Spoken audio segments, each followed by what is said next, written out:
Le moment est unique pour le grand public. Ces archéologues ouvrent délicatement ce sarcophage devant les caméras. À l'intérieur, une momie intacte, enveloppée de son tissu funéraire depuis plus de 2500 ans. Les chercheurs découvrent des inscriptions en hiéroglyphes aux couleurs vives, comme si le temps s'était arrêté. La plupart d'entre eux sont bien protégés et gardent leur couleur d'origine.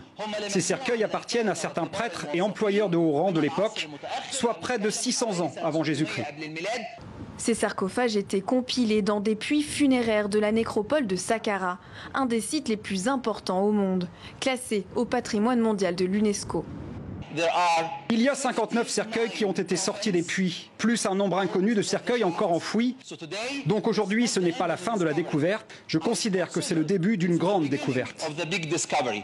Lors des fouilles, les archéologues ont également récupéré des dizaines de statues. Une, en particulier, a attiré l'œil des experts. Cette figurine en bronze, représentant le dieu de la fleur de lotus, Nefertum.